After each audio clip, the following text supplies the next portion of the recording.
Когда я передавал поддельный паспорт абхазскому пограничнику, мои руки дрожали. Не от страха, а от тяжести спортивной сумки, в которой лежали 4 миллиона 100 тысяч долларов. Сердце билось так громко, что, казалось, даже морской прибой не заглушит его стук. Но обо всем по порядку. Меня зовут Михаил Сергеев, мне сейчас 58 лет, и я сижу на террасе своего дома в турецкой Анталии, попивая утренний чай с видом на Средиземное море. 15 лет назад я был обычным водителем эвакуатора в Сочи. Разведенный, с долгами по алиментам и съемной однушкой в Хосте. А сегодня владею небольшим отелем, яхтой и этим особняком с бассейном и садом. История началась с того, что я заметил странную закономерность в своей работе. Февраль 2010 года. Сочи. «Седьмой, есть задание?» Прозвучал в радиоприемнике знакомый голос диспетчера Антона Рябова. «Мерседес С-класс. Черный, припаркован возле автомойки «Блеск» на Курортном проспекте. Владельца нет уже 2 часа». «Седьмой принял», — ответил я, разворачивая свой КАМАЗ-эвакуатор в сторону центра города. Работа эвакуаторщика в муниципальной службе — это не сахар. Но после развода с Ольгой, год назад она кормила меня и позволяла хоть как-то платить алименты на дочь Катю. Бывшая жена собиралась выходить замуж за владельца сети магазинов и уже намекала, что скоро я буду видеть ребенка только по выходным. Сочи в 2010 году активно готовился к Олимпиаде. Город перестраивался, везде шли стройки, появлялись новые дорогие районы. Вместе с инвестициями пришли и люди с неясными источниками доходов. Те, кто умел делать деньги на крупных государственных проектах. Приехав к автомойке «Блеск», я сразу почувствовал неладное. «Мерседес» стоял точно в том же месте, где неделю назад я забирал точно такую же машину. Только номера были разные. На этот раз московские. И что странно, автомобиль оказался необычно тяжелым. Обычно пустой «Мерседес» поднимался без проблем. Но сейчас старая гидравлика моего КАМАЗа работала с натугой. «Что за черт?» — пробормотал я, проверяя крепление. «Что там у них в багажнике?» По дороге в муниципальный депозитарий я размышлял о том, что заметил за последние 2 месяца. Каждый вторник мне приходилось забирать дорогие иномарки с одних и тех же мест возле автомоек. В 2010 году в Сочи еще не было столько дорогих машин, как сейчас, поэтому каждый «Мерседес» или «БМВ» привлекал внимание. Всегда разные номера, да, московские, краснодарские, ростовские. Всегда одни и те же марки. И всегда необычно тяжелые. В депозитарии меня встретил Семен Петрович Кузнецов. Пожилой служащий с выцветшими глазами алкоголика, который уже лет 10 как оформлял все эвакуированные машины. «Семен Петрович», — спросил я осторожно, — «а эти машины кто-нибудь забирает?» «Да как же», — хмыкнул старик. «Приезжают хозяева на следующий день, штраф платят, документы восстанавливают. Все по закону». «А часто приезжают?» «Практически сразу. Богатые люди, им штраф в 15 тысяч, да? Что нам копейка? Это же не простые люди, которые за каждую 1000 дерутся». Что-то не давало мне покоя. Я решил задержаться в депозитарии под предлогом оформления документов и понаблюдать. Через час к воротам подъехал черный Land Cruiser. Машина, которая в 2010 году стоила как 3-комнатная квартира в центре города. Из него вышли 2.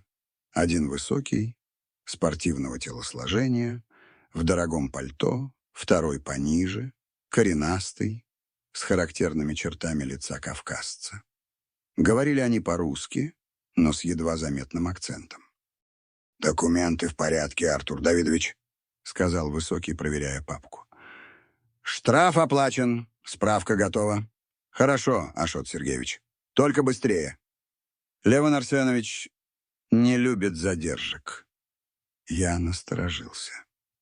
Имена звучали не по-русски, скорее армянские. А упоминание какого-то Левона с таким почтением говорило о серьезном человеке. Мужчины быстро забрали «Мерседес» и уехали. Но я успел заметить главное. Они даже не осматривали машину, не проверяли повреждения. Просто сели и поехали. Словно точно знали, что автомобиль в порядке. Вечером дома я не мог отделаться от навязчивых мыслей. В 2010 году интернет еще не был таким развитым, как сейчас, но кое-что найти можно было. Я попытался найти информацию о схемах отмывания денег, но ничего похожего на то, что видел, не нашел. Тогда я решил обратиться к Владимиру Ивановичу Мендель, старому механику из автосервиса «Питстоп», который располагался неподалеку от депозитария. Владимир Иванович работал с машинами еще с советских времен и знал все тонкости автомобильного бизнеса в городе. На следующий день, во время обеденного перерыва, я зашел к нему. 55-летний механик как раз заканчивал ремонт какой-то старой «Волги». В 2010 году таких машин на дорогах еще было много. «Владимир Иванович, можно вопрос?» — начал я осторожно. «Конечно, Михаил. Что интересует?» «Слушайте, я тут заметил странную вещь. Машины дорогие приходится забирать, а они какие-то тяжелые, необычно. И владельцы их забирают очень быстро, даже не смотрят, в каком состоянии». Мендель отложил гаечный ключ и внимательно посмотрел на меня. В его глазах промелькнула тревога. «Миша», — сказал он тихо, оглядываясь по сторонам, — «подойди-ка сюда». Мы прошли в дальний угол гаража, где никто не мог нас услышать. «То, что ты описываешь, это не твое дело», — серьезно сказал Владимир Иванович. «Есть в городе люди, которые готовятся к большим деньгам. Олимпиада — это не только стройки и туристы. Это огромные потоки наличных, которые нужно куда-то девать. Наркотики? Хуже. Деньги. Очень большие деньги. С олимпийскими подрядами, с откатами, с серыми схемами. И люди, которые их контролируют, не шутят. Но кто эти люди? Мендель помолчал, словно взвешивая, стоит ли говорить дальше. «Армяне», — наконец произнес он. «Серьезная группировка. У них связи везде. В полиции, в администрации, в Олимпийском комитете. Левон Арсенович Арсенянц, их главный. Интеллигентный мужчина, говорят, кандидат каких-то наук, но руки по локоть в крови. А что они делают с машинами? Миша, Владимир Иванович положил руку мне на плечо. Я тебе как отец говорю, не лезь в это дерьмо. У тебя дочка есть, жизнь впереди. Эти люди убивают за гораздо меньшие вещи. В Сочи сейчас такие деньги крутятся, что от простого любопытства можно не только работу потерять. Но предупреждение только подстегнуло мой интерес. Я понимал, что наткнулся на что-то большое. Олимпиада в Сочи. Это миллиарды рублей, огромные стройки, коррупция на всех уровнях. И где большие деньги, там всегда найдутся те, кто умеет их стирать и прятать. Продолжение следует. Время действия перенесено в 2010 год. Теперь история происходит на фоне подготовки к Олимпиаде в Сочи, что добавляет реалистичности и объясняет большие денежные потоки. В 2010 году технологии были менее развиты, интернет не такой доступный, а дорогие иномарки встречались реже, что делает их более заметными. Следующие недели я стал настоящим детективом-любителем.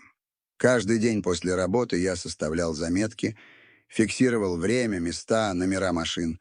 У меня дома на стене висела самодельная карта Сочи, где красными булавками я отмечал точки, где забирал подозрительные автомобили, а синими — автомойки, возле которых они случайно оказывались. Картина вырисовывалась удивительно четкая. Все автомойки располагались в радиусе 5 километров от центра города, все принадлежали людям с кавказскими фамилиями, и все работали по одному графику — с 8 утра до 10 вечера без выходных. Но самое интересное — ни одна из этих автомоек не рекламировалась. Ни объявлений в газетах, ни листовок, ни вывесок. Как будто они существовали только для посвященных. Мой первый настоящий прорыв произошел в середине марта. Я забирал очередной BMW 7 серии, машину за 2 миллиона рублей, что по тем временам было просто космической суммой. Как обычно, автомобиль оказался подозрительно тяжелым. Но на этот раз, когда я поднимал его на платформу, что-то пошло не так. Задний бампер машины зацепился за выступ на дороге, раздался глухой скрежет металла, и из-под днища что-то выпало. Небольшой металлический ящик размером с пачку сигарет отскочил от асфальта и покатился к бордюру. Я огляделся по сторонам. Никого рядом не было. Автомойка «Кристалл» находилась в промышленном районе, где днем почти не ходили пешеходы. Быстро подобрав ящик, я сунул его в карман куртки и поспешил закончить погрузку. Только вечером дома я решился рассмотреть находку. Ящичек оказался запломбирован и имел сложный замок. Внутри что-то позванивало. Явно не деньги, слишком звонко. Я не стал его вскрывать, понимая, что это может быть опасно. Зато на внешней стороне обнаружилась небольшая наклейка с надписью на армянском языке и цифрами НТР-227А. Я не знал армянского, но цифры явно обозначали какой-то код или номер. На следующий день я решил провести эксперимент. Вместо того, чтобы сразу везти БМВ в депозитарий, я сделал небольшой крюк через центр города, внимательно наблюдая за реакцией других водителей. И заметил интересную вещь. Черный «Мерседес» начал следовать за мной на расстоянии, меняя полосы движения синхронно со мной. Это было мое первое реальное доказательство того, что за мной могут наблюдать. Сердце забилось чаще, но я постарался вести себя естественно. В депозитарии оформил документы, как обычно, но краем глаза заметил, что тот же «Мерседес» стоит на парковке через дорогу. Семен Петрович выглядел взволнованным. «Михаил, а у тебя все в порядке с этой машиной?» — спросил он, кивая на БМВ. «Только что звонили, интересовались, не повредился ли автомобиль при транспортировке». «А кто звонил?» Представились из страховой компании. Говорили, что владелец очень беспокоится о сохранности. Даже спрашивали, не выпадало ли чего при перевозке. Меня окатило холодом. Значит, потерю ящичка уже обнаружили. Я попытался сохранить спокойствие. «Все нормально, Семен Петрович? Машина в идеальном состоянии». «Ну и хорошо. А то знаешь, какие нынче люди нервные. Особенно с дорогими машинами. Вечером, сидя дома с ящичком в руках, я понимал, что нахожусь на перепутье. Можно было просто выбросить находку и забыть обо всем. Но любопытство оказалось сильнее страха. Я решил обратиться к своему старому знакомому Игорю Петровичу Новикову, бывшему военному переводчику, который в 90-е годы работал на Кавказе и неплохо знал местные языки. После увольнения из армии он перебрался в Сочи и подрабатывал частными уроками иностранных языков. Игорь Петрович жил в старом районе города, в двухкомнатной квартире, на 4-м этаже панельной 9-этажки. Ему было около 55 лет, среднего роста с сидеющей бородкой и внимательными серыми глазами за очками в тонкой оправе.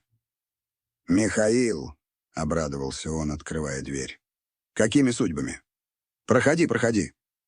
Квартира утопала в книгах. Стеллажи до потолка, груды словарей на столе, географические карты на стенах. Пахло табаком и старой бумагой. «Игорь Петрович, мне нужна помощь с переводом», — начал я осторожно. «Небольшая надпись на армянском. Покажи». Я достал ящичек и показал наклейку. Игорь Петрович надел очки и внимательно рассмотрел надпись. «Интересно», — протянул он. «НТ» — это сокращение от Нортапан-радио. Это название района в Ереване, а цифры... «Михаил, откуда у тебя это?» «Нашел на дороге». «Да ну?» Он посмотрел на меня скептически. «Слушай, а ты знаешь, что это за ящичек?» «Нет». «А что?» Игорь Петрович взял ящичек в руки, покрутил, потряс. «По звуку похоже на ювелирные изделия или драгоценные камни. А по весу? Михаил, там внутри может быть на несколько тысяч долларов. Может и больше». Сердце екнуло. Получается, я стал обладателем краденого имущества, причем явно дорогого. «Игорь Петрович, а можно как-то узнать, что там внутри, не вскрывая?» «Можно попробовать. У меня есть старый рентгеновский аппарат. Остался еще со времен работы в военном госпитале.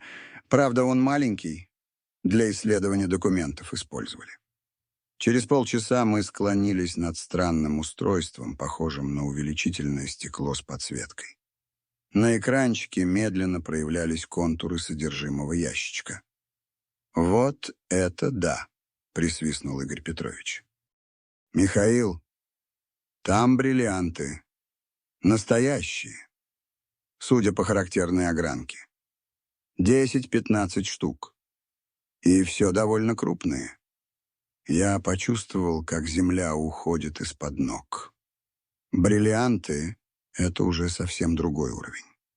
Это международная торговля. Это связи с зарубежными поставщиками. Это огромные деньги. А сколько это может стоить? Сложно сказать без экспертизы, но от 50 до 100 тысяч долларов. Может, больше. 100 тысяч долларов. При моей зарплате в 20 тысяч рублей в месяц это почти 20 лет работы. «Игорь Петрович», — сказал я тихо, — «а если гипотетически человек захотел бы продать такие камни, как он мог бы это сделать?» Переводчик снял очки и протер их, явно размышляя. «Теоретически. Только через очень серьезных людей. У таких камней всегда есть документы, сертификаты. Без них это просто красивые стекляшки, которые никто не купит. Ну, если только не знать правильных людей в Москве или за границей. А если документов нет? Тогда их можно использовать только для собственных нужд. Переплавить в украшения, например. Или, он помолчал, продать людям, которые не спрашивают документов. Но это уже криминал, Михаил. Я кивнул, понимая, что втянулся во что-то серьезное. Ящичек с бриллиантами лежал на столе, как граната без чеки. «Послушай», — продолжил Игорь Петрович, «а ты уверен, что нашел это случайно? Потому что если эти люди поймут, что камни у тебя... Что тогда? Армянская мафия не прощает краж. Особенно таких дорогих. Они найдут тебя. Это только вопрос времени. Этой ночью я не спал. Ящичек лежал в тайнике под полом, который я оборудовал еще во время развода, пряча деньги от жены. Но теперь он казался мне бомбой замедленного действия. К утру я принял решение. Нужно было узнать больше об этих людях, об их бизнесе, о схемах, которые они используют. Только понимание полной картины могло дать мне шанс выйти из ситуации живым. И тогда родилась безумная идея. А что, если попытаться ограбить их по-настоящему? Не отдельную машину, а всю операцию целиком? В конце концов, я уже был мертвецом, если они узнают про бриллианты. Так не лучше ли умереть богатым? В следующие 2 недели я превратился в человека, которого сам бы не узнал. Утром шел на работу, как обычно, но весь день мысленно анализировал каждую деталь операции армянской группировки. Вечерами сидел дома с блокнотом, составляя схемы, записывая время, маршруты, закономерности.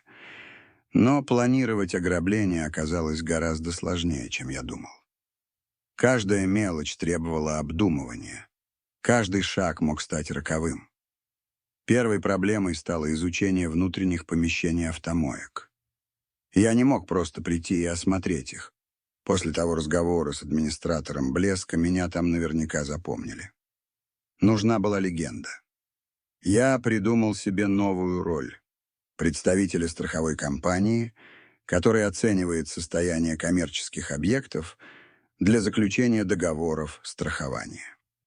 Заказал визитки в ближайшей типографии, купил деловой костюм, портфель, даже очки без диоптрий для солидности. В конце марта начал обход автомоек. Жемчужина оказалась самой открытой. Молодой владелец, некий Георгий Давидович, с энтузиазмом показывал помещение, рассказывал о планах расширения бизнеса. «Вы знаете, — говорил он, проводя меня по территории, — у нас очень специфическая клиентура. Люди серьезные, деньги большие платят, но и требования соответствующие». «В каком смысле?» — поинтересовался я. «Да в том, что конфиденциальность превыше всего. Видите камеры?» Он указал на десяток видеокамер по периметру здания. «Архив храним 3 года. Полиция приходила как-то с запросом. Мы им все показали, что требовалось. Эта информация оказалась бесценной. Значит, все мои действия в районе автомоек фиксировались на видео. Нужно было учесть этот фактор при планировании. В «Кристалле» меня встретил более подозрительный управляющий. Артур Горигинович. Тот самый мужчина в сером костюме, которого я видел в депозитарии. «Страховая компания, говорите?» — переспросил он, внимательно изучая мою визитку. «А какая именно?» «Содейр Гарант», — ответил я, называя выдуманное название. «Мы специализируемся на страховании коммерческой недвижимости в курортных зонах». «Понятно. А кто вас рекомендовал?» Вопрос застал меня врасплох. Я не подготовил ответ на такую ситуацию. «Ну, нашли в справочнике», — неуверенно сказал я. Артур Горигинович посмотрел на меня еще внимательнее. В его взгляде появилось что-то настораживающее. «Знаете что?» — сказал он наконец. «Давайте вы оставите свои контакты, а мы сами с вами свяжемся. Сейчас у нас не очень удобное время. Я понял, что нужно уходить, причем быстро». Оставил поддельную визитку с несуществующим номером телефона и поспешил ретироваться. Этот эпизод заставил меня пересмотреть подход. Артур Горигинович явно заподозрил неладное. Возможно, он уже навел справки о несуществующей страховой компании. Нужно было срочно менять легенду. Следующие 2 недели я потратил на то, чтобы стать невидимым. Изучал местность с помощью Google Earth, засекал время прибытия и убытия подозрительных автомобилей, фотографировал издалека всех, кто имел отношение к операции. Постепенно картина становилась яснее. Армянская группировка состояла из нескольких уровней.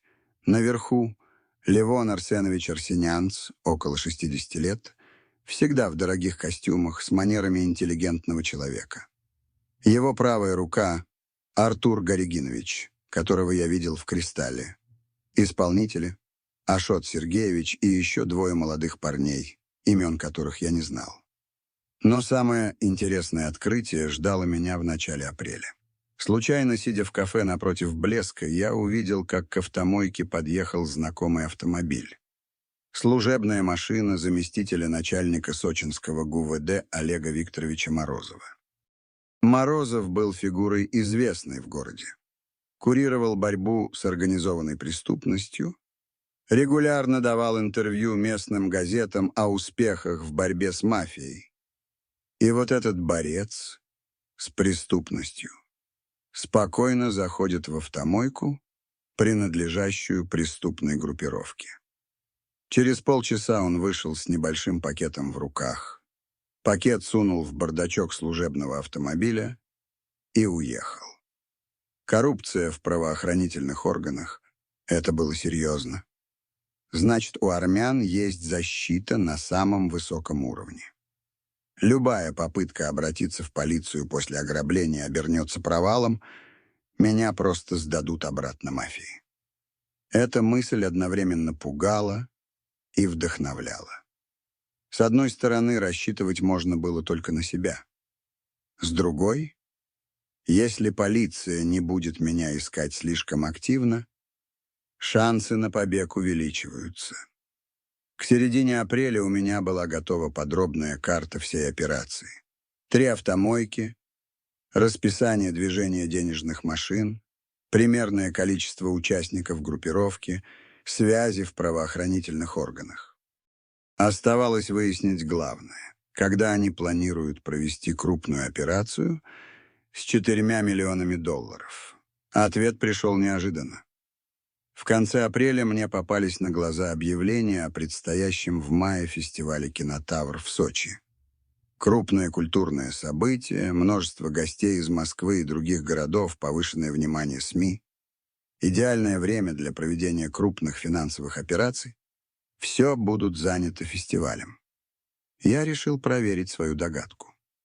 Начал более внимательно следить за активностью группировки в это время. И действительно, количество дорогих автомобилей у автомоек увеличилось, появились новые лица, все стали работать в ускоренном режиме. 18 мая, во время закрытия фестиваля, должна была состояться крупная операция. Я чувствовал это интуитивно. Часть 6. Подготовка к решающему дню. Оставался месяц до предполагаемой даты ограбления. Месяц на финальную подготовку и на то, чтобы не сойти с ума от напряжения. Каждый день приносил новые детали, которые нужно было учесть. Например, я выяснил, что Семен Петрович в депозитарии работает только до 6 вечера. После этого времени дежурит молодой парень Виктор, недавний выпускник института, который еще не знал всех тонкостей работы с особыми клиентами. Это открывало дополнительные возможности. Если задержать передачу автомобилей в депозитарий до позднего вечера, то забирать их будут уже при Викторе. А он, скорее всего, не заметит, что машины стали легче. Другая важная деталь — график работы диспетчера Антона Рябова. Он заступал на смену в 8 утра, а работал до 6 вечера. В его смену происходили все эвакуации особых автомобилей. Значит, и 18 мая он будет давать мне задание. Я начал готовить запасные планы на случай, если что-то пойдет не так. Арендовал под чужим именем гараж в другом районе города. Туда можно было спрятать добычу, если основной склад будет скомпрометирован. Купил еще один комплект поддельных документов. На случай, если первый засветится. Даже заготовил письмо для дочери Кати, которое должен был передать ей друг, если со мной что-то случится. Но самым сложным оказалось психологическое давление. Я жил в постоянном напряжении, плохо спал, начал пить больше обычного. На работе коллеги стали замечать, что я стал рассеянным, нервным. «Михаил, ты как-то странно себя ведешь последнее время», — заметил однажды другой эвакуаторщик Сергей Иванович Петухов. «Не заболел?» «Да нет, просто проблемы дома», — отмахнулся я. «Бывшая жена достает, алименты требует повысить». Понятно. Знакомая ситуация. Но я видел, что Сергей Иванович мне не поверил. Нужно было быть осторожнее. В начале мая случился первый по-настоящему опасный момент.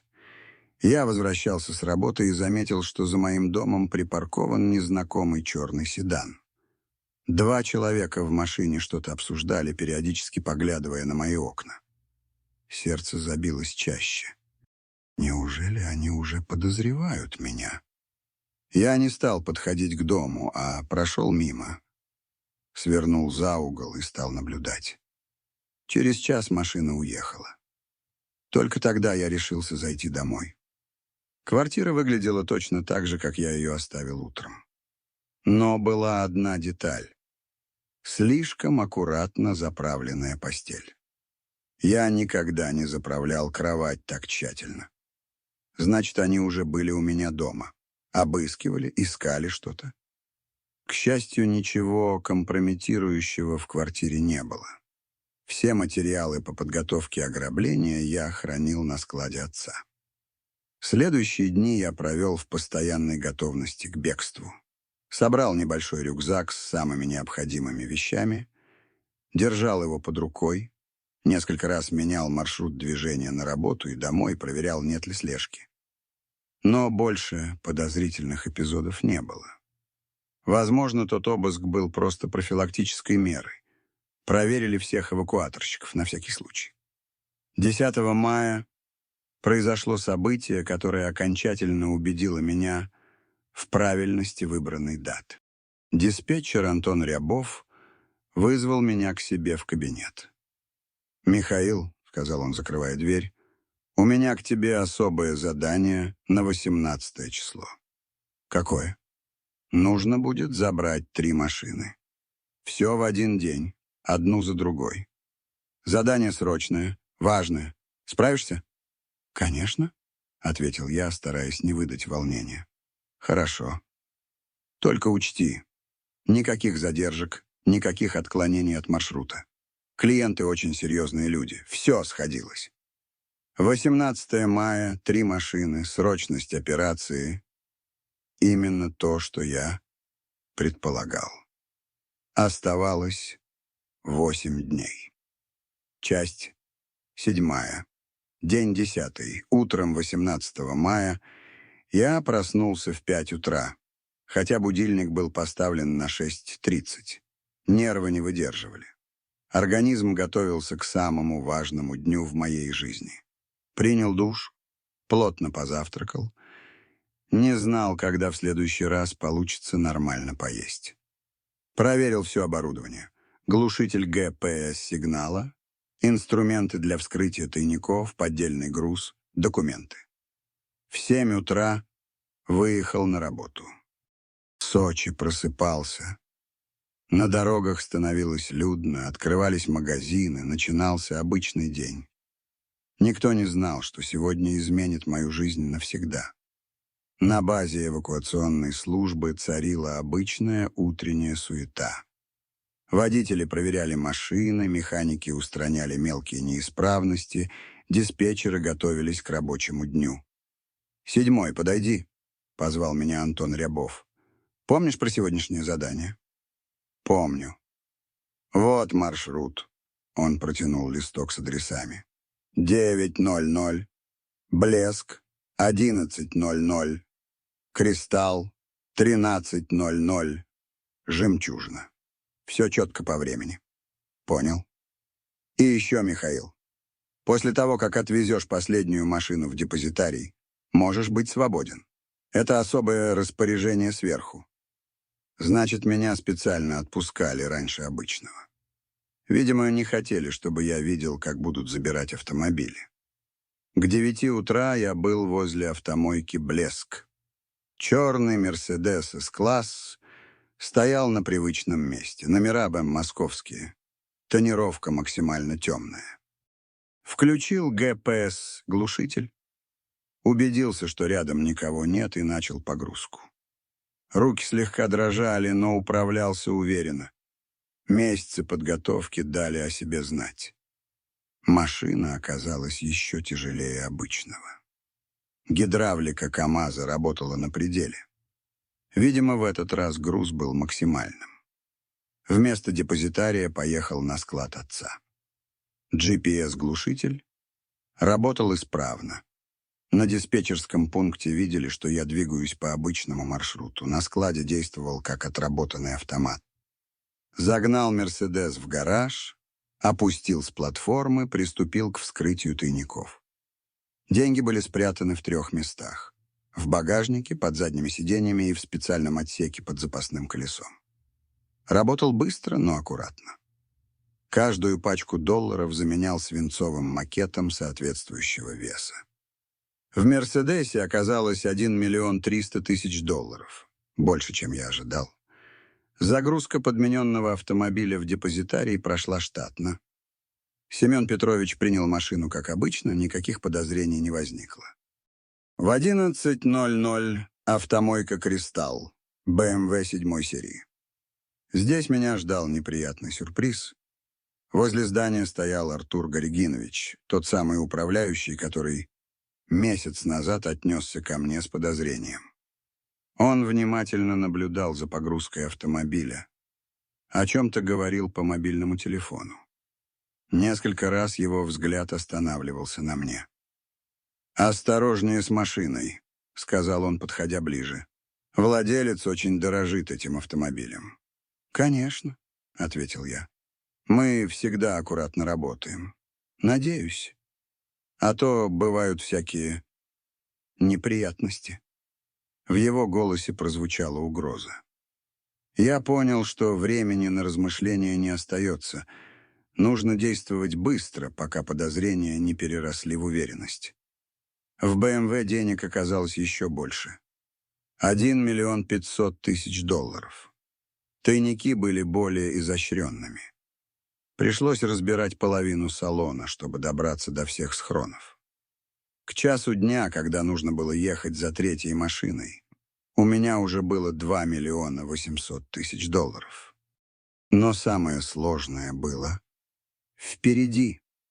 Автомойка «Жемчужина», 13:00.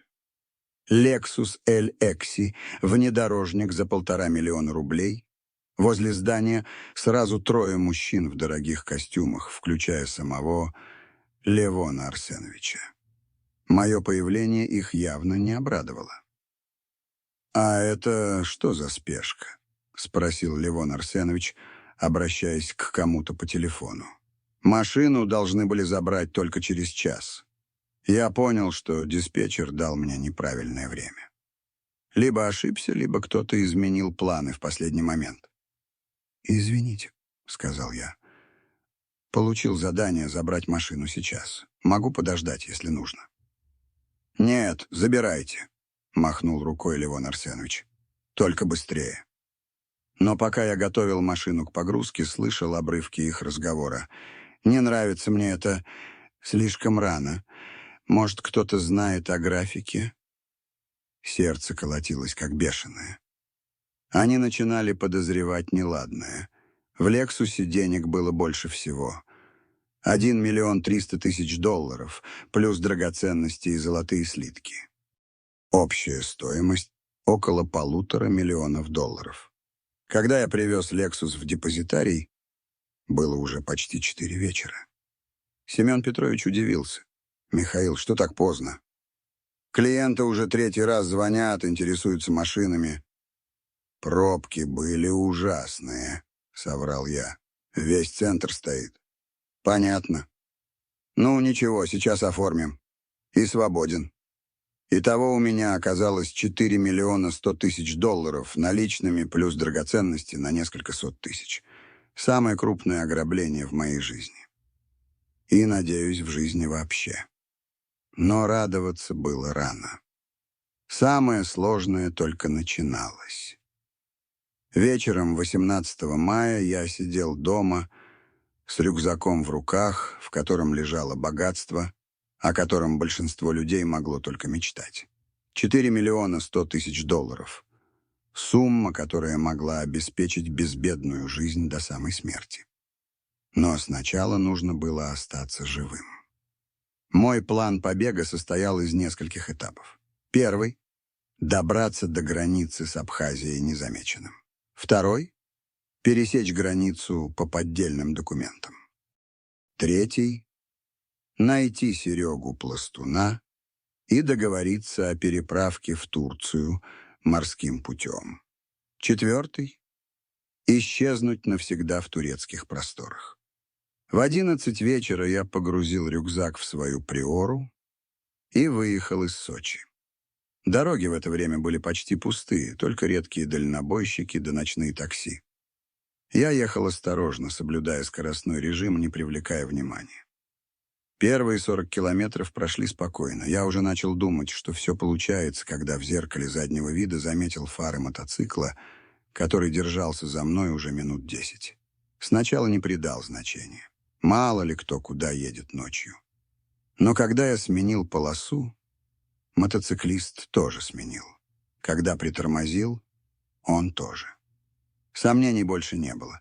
За мной следили. Сердце забилось чаще, но паниковать было нельзя.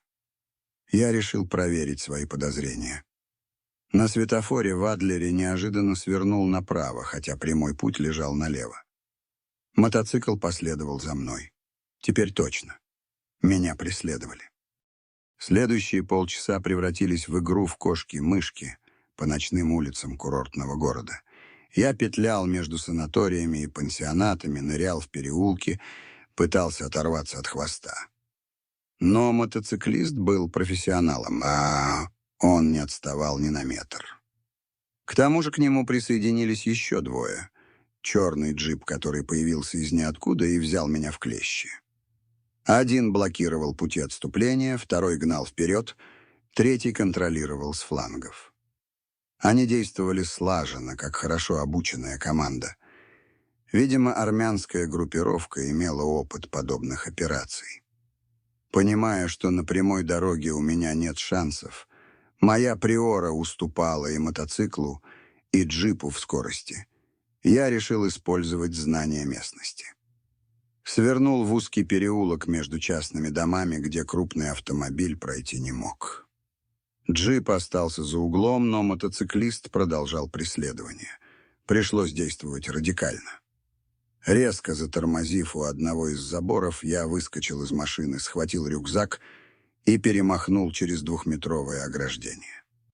Во дворе стояли старенькие «Жигули». Видимо, хозяева были дома и спали. Вскрыть замок машины 70-х годов выпуска — дело 5 минут, особенно когда торопишься. Через 3 минуты я уже ехал по параллельной улице, оставив преследователей разбираться с брошенной приорой. Но радоваться было рано. Теперь меня могла разыскивать не только мафия, но и обычная полиция за угон автомобиля. Времени на раздумья не оставалось. К 3 часам ночи я подъехал к пограничному пункту Псоу. Старенькие «Жигули» не привлекали особого внимания среди других машин с российскими номерами. В Абхазию ездило много людей на недорогих автомобилях. Пограничник, сонный и усталый после ночной смены, мельком взглянул на поддельный паспорт Александра Петрова. «Цель поездки?» — буркнул он. «К друзьям в Гудауту. Рыбачить собираемся. На сколько дней? На неделю». Штамп лег на страницу с глухим звуком. Первый этап был пройден. Официально я находился в Абхазии. Часть 9. Абхазия. Земля укрытия. Абхазская граница встретила меня прохладой горного воздуха и запахом эвкалиптовых рощ. Даже ночью чувствовалась особая атмосфера этой земли. Здесь время текло по-другому. Здесь у каждого камня была своя история. Здесь природа еще не была полностью покорена цивилизацией. Дорога от Псоу до Гудауты велась через горы, поросшие густыми лесами. Слева простирались отроги главного Кавказского хребта. Справа шумело невидимое в темноте Черное море. Иногда между деревьев проглядывали огоньки маленьких поселков. Мирных, сонных, далеких от суеты большого мира. В 4 утра я остановился на смотровой площадке, чтобы перевести дух и оценить обстановку. Сзади никого не было. Преследователи остались за российской границей. Пока что план работал. Рюкзак с деньгами лежал на заднем сиденье, тяжелый и неподъемный. 40 килограммов — это очень много, когда нужно быстро передвигаться. Но и оставить его было нельзя. Это был мой единственный шанс на свободу. С высоты смотровой площадки открывался фантастический вид на Черное море. Лунная дорожка расстилалась от горизонта до берега, волны мерно накатывали на гальку. Где-то там, за этой темной водой, лежала Турция. Моя цель, мое спасение. Серега Пластун жил на окраине Гудауты, в небольшом доме с видом на море. Найти его оказалось несложно. В маленьком городе все знали друг друга, а бывший десантник с татуировкой ВДВ был фигурой заметной. К 5 утра я стучал в его калитку. «Кто там?» — раздался хриплый голос из глубины двора. «Серега, это Михаил из Сочи. Мы вместе служили в Туле, в 3-м батальоне». Дверь скрипнула, и на пороге появился коренастый мужчина лет 50. Сидеющая борода, внимательные серые глаза, крепкие руки работяги. На левом плече виднелась выцветшая татуировка, крылья с парашютом и надпись «ВДВ». «Миха!» — обрадовался он. «Сколько лет, сколько зим! Проходи, не стой на улице!» Дом Сереги был простой, но уютный. Деревянные стены, широкие окна с видом на море, старая мебель, явно доставшаяся от прежних хозяев. На стенах фотографии военных лет, рыболовные снасти, карта Черного моря с отмеченными маршрутами. «Чай будешь?» — спросил Серега, включая примус. «Буду». «А дела какие привели? Сам-то как живешь?» Я сел за стол, покрытый клеенкой, и попытался собраться с мыслями. Как рассказать старому другу о том, что ограбил мафию и теперь прячусь от мести? «Серега», — начал я осторожно, — «у меня серьезные проблемы. Очень серьезные». «Какие проблемы?» «Мне нужно попасть в Турцию. Незаметно. И быстро».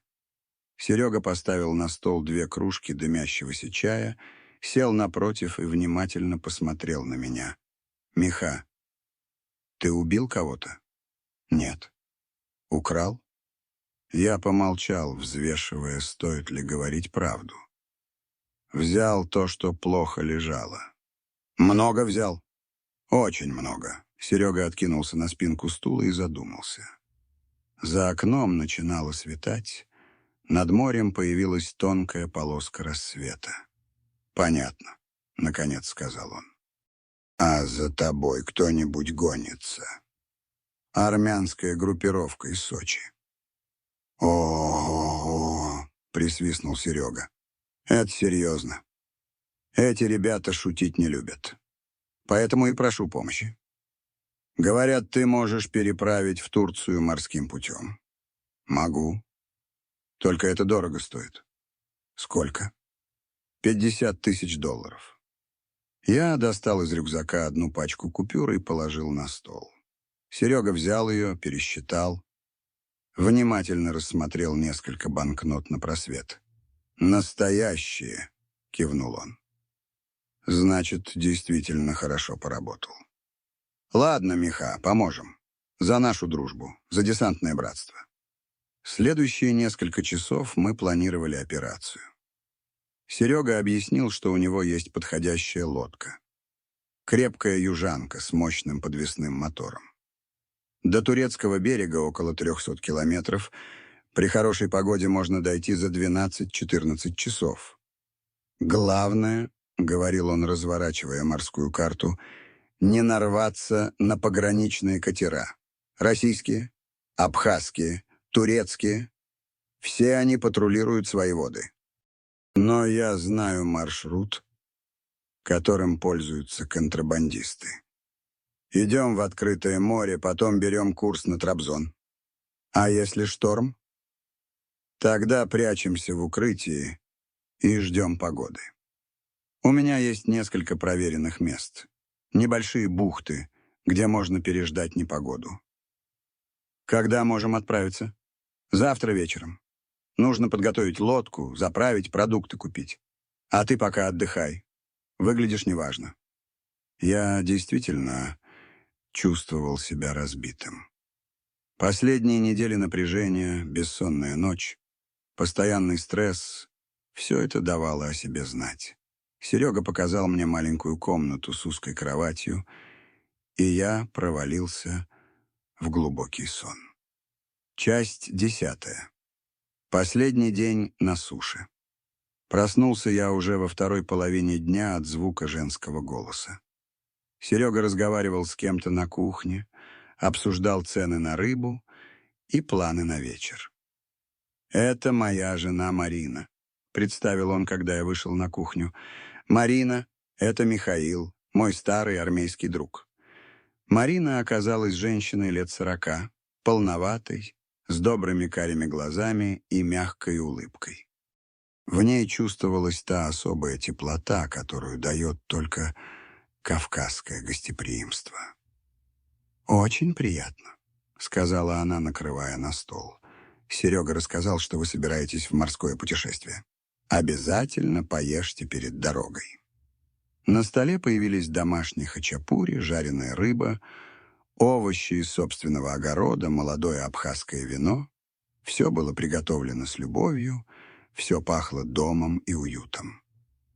«А далеко собираетесь плыть?» — спросила Марина, разливая вино. «До Турции», — ответил за меня Серега. «У Михаила там дела». «Понятно. Только осторожнее будьте. Море сейчас неспокойное. Вчера рыбаки говорили, что шторм может быть». После обеда Серега повел меня к причалу показать лодку. Южанкой оказалась крепким судном около 9 метров длиной, с закрытой рубкой и мощным ямахой на корме. Видно было, что хозяин следит за техникой. Корпус свежепокрашен, двигатель блестит, все снасти на своих местах. «Хорошая лодка», — сказал Серега с гордостью. «Еще отец оставил, только двигатель поменял на более мощный.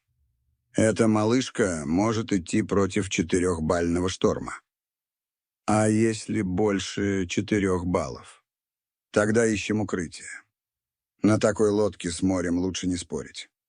Мы загрузили провиант, консервы, хлеб, питьевую воду на 3 дня.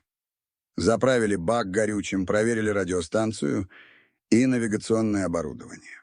Серега знал свое дело. Каждая мелочь была продумана. «Отплываем в 11 вечера», — сказал он, когда все приготовления были закончены. «К утру будем в турецких водах». Вечером, когда солнце садилось за горы, окрашивая море в золотисто-багровые тона, я сидел на берегу и думал о том, что оставляю позади. Россия, дочь Катя, привычная жизнь — все это уходило в прошлое, возможно, навсегда. В кармане лежал мобильный телефон с последней СМС от Кати. «Папа, когда увидимся?» Я так и не ответил на это сообщение. Что можно было сказать? Что папа стал преступником и теперь вынужден скрываться на другом конце света. «Переживаешь?» Подсел ко мне Серега. «Немного. Дочку жалко». «Понимаю. У меня тоже сын есть, в Москве живет. Редко видимся. А ты не жалеешь, что остался здесь, в Абхазии?» Серега задумался, глядя на медленно темнеющее море. «Знаешь, Миха, после армии я пытался жить в России. Работал охранником, грузчиком, даже в милиции служил недолго. Но не приживался. А здесь тишина, море, люди простые. Можно жить не спеша, думать о вечном. Но ведь и денег меньше. Зато нервов больше. А что толку от денег, если жизнь в постоянном стрессе? Лучше мало, но спокойно». Мы помолчали, слушая шум прибоя. Где-то вдали прозвучал гудок катера. Возвращались рыбаки с дневного лова. «Серега», — сказал я, — «а если меня найдут в Турции? Если армяне дотянутся и туда?» «Не найдут. Турция, большая страна, можно затеряться. Главное — это не высовываться первое время-то, не привлекать внимания. А документы? Как долго можно прожить на поддельных бумагах? Если хорошие документы, то долго. А у тебя, насколько понимаю, есть деньги на хорошие документы». В 11 вечера мы отошли от причала. Абхазский берег медленно уходил за корму. Впереди простиралась темная водная гладь. Лодка мерно покачивалась на небольшой волне. Мотор работал ровно и тихо. «До утра доберемся», — сказал Серега, проверяя курс по ГПС. «Погода хорошая. Волнение небольшое». Я устроился в небольшой каюте и попытался заснуть. Но сон не шел. Слишком много мыслей крутилось в голове. Слишком много всего произошло за последние сутки. Часть 11. Море встреч и расставаний. Первые часы плавания прошли спокойно. Лодка мерно покачивалась на волнах. Звезды ярко светили в безоблачном небе. За кормой оставался белый след. Черное море в эту ночь оправдывало свое древнее название — Понт-Евксинский, гостеприимное море. Серега курил в рубке, изредка поглядывая на компас и ГПС-навигатор. Он был в своей стихии — море, ночь, опасность. Именно такие моменты делали жизнь worth living, стоящей того, чтобы жить. «Миша», — позвал он около полуночи, — «иди сюда, покажу красоту». Я вышел на палубу и ахнул. Вокруг лодки светилось море. Каждое движение весело оставляло светящийся след. Каждая волна вспыхивала зеленоватым огнем. «Планктон», — объяснил Серега. «В мае его особенно много. Местные рыбаки говорят, если море светится, будет хорошая погода». Зрелище было фантастическим. Казалось, мы плыли не по воде, а по жидкому звездному небу. Каждый всплеск превращался в фейерверк микроскопических искр. К 2 часам ночи поднялся ветер. Сначала легкий, освежающий, но постепенно усиливающийся. Волны стали выше, лодку начало покачивать более сильно. «Шторм идет», — сказал Серега, вглядываясь в темноту. «Раньше времени. Метеосводка обещала штиль до утра. Это опасно?» «Пока нет. Но может стать опасно. Посмотрим, что будет дальше». К 3 часам стало ясно, что шторм серьезный. Волны достигли 3-4 метров, лодку кидало как щепку. Вода хлестала через борт, в каюте все скрипело и звенело. «Нужно искать укрытие», — принял решение Серега. «Знаю одно место. Небольшая бухта на турецком побережье. Километров 30 отсюда». Следующий час стал настоящим испытанием. Лодка карабкалась на гребне волн и проваливалась в пенящиеся ямы между ними. Мотор ревел на полной мощности, борясь со стихией. Меня мутило от качки. Руки дрожали от страха и холода. Серега стоял за штурвалом, как скала, спокойный, сосредоточенный, полностью контролирующий ситуацию. Видно было, что он не раз попадал в подобные переделки. «Держись, Миха!» — кричал он, перекрывая рев ветра. «Скоро будем в укрытии!» Бухта появилась на рассвете. Небольшой полукруглый залив, окруженный скалистыми берегами, поросшими соснами. Здесь было тихо и спокойно. Волны разбивались о прибрежные камни, оставляя внутри залива зеркально-гладкую воду. «Приехали», — устало сказал Серега, выключая мотор. «Добро пожаловать в Турцию, брат». Я посмотрел на незнакомый берег, на зеленые холмы, на маленькую рыбацкую деревушку, виднеющуюся вдали. Впервые за много дней почувствовал, что могу выдохнуть и расслабиться. Самое опасное было позади. Сейчас, сидя на террасе своего дома в Анталии и рассказывая эту историю, я понимаю, что прожил две совершенно разные жизни. Михаил Сергеев умер на берегу Турецкой бухты в мае 2010 года. Родился Александр Петров. Человек без прошлого, но с будущим. Первые месяцы в Турции были самыми сложными. Я постоянно ожидал, что армянская мафия найдет мой след, что появятся люди Левона Арсеновича и потребуют вернуть украденное.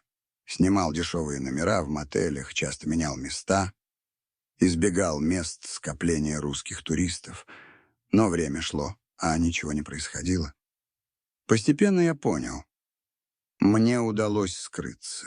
Турция в 2010 году была идеальным местом для людей, которые хотели начать жизнь с чистого листа. Бюрократия работала медленно, документы проверяли формально, особых вопросов не задавали. Через полгода я купил небольшой участок земли на окраине Анталии с видом на Средиземное море, с древними оливковыми деревьями и руинами античного поселения. Построил дом, не дворец, но просторный и удобный. Потом открыл небольшой отель для русских туристов — «Вилла Александра». Бизнес пошел хорошо. Русские любили отдыхать в Турции, а я знал, чего они ждут от отпуска. Домашней кухни, понимающего персонала, отсутствие лишних формальностей. Мой отель стал популярным среди соотечественников, которые искали спокойный семейный отдых. Через 3 года я купил яхту. Небольшую, но мореходную. Стал возить туристов на морские прогулки, показывать красоту турецкого побережья, рассказывать легенды о древних городах. Потом открыл ресторан русской кухни «Московские вечера». Еще через 2 года небольшой магазин сувениров. Деньги, украденные у армянской мафии, постепенно заканчивались. Но я научился зарабатывать честно. Мои предприятия приносили стабильный доход, я исправно платил турецкие налоги, у меня появились сотрудники и деловые партнеры. Самым сложным было отсутствие семьи. Дочь Катя осталась в России, я не мог с ней связаться. Любой контакт мог выдать мое местонахождение. Иногда ночами я заходил на ее страницы в социальных сетях, смотрел фотографии, читал записи, видел, как она растет, учится, взрослеет без отца. Сейчас Кате 28 лет. Она замужем, у нее 2 детей, мои внуки, которых я никогда не увижу. Иногда я думаю о том, чтобы написать ей письмо, объяснить, что случилось, почему я исчез. Но потом понимаю, лучше пусть думает, что отец мертв, чем знает правду о том, кем он стал. Что касается армянской мафии, я больше никогда о ней не слышал. Левон Арсенович Арсенянц, если верить интернету, умер в 2015 году от сердечного приступа. Его империя распалась, участников группировки разбросала жизнь по разным городам и странам.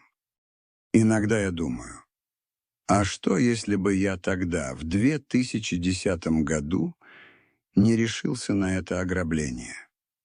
Продолжал бы работать эвакуаторщиком, жить в съемной квартире, платить алименты и кредиты. Умер бы обычным неудачником, который так и не смог ничего добиться в жизни. Но я выбрал другой путь. Да, цена оказалась высокой. Я потерял дочь, родину, прошлое, но взамен получил свободу. Свободу просыпаться каждое утро с видом на море. Свободу работать на себя, а не на чужого дядю. Свободу не кланяться чиновникам и не унижаться перед кредиторами. Мой отель процветает. У меня есть яхта, есть ресторан, есть спокойная размеренная жизнь под южным солнцем. Есть турецкие друзья, которые уважают Александра Петрова как честного бизнесмена. Есть планы на будущее и уверенность в завтрашнем дне. Конечно, иногда мне снятся кошмары.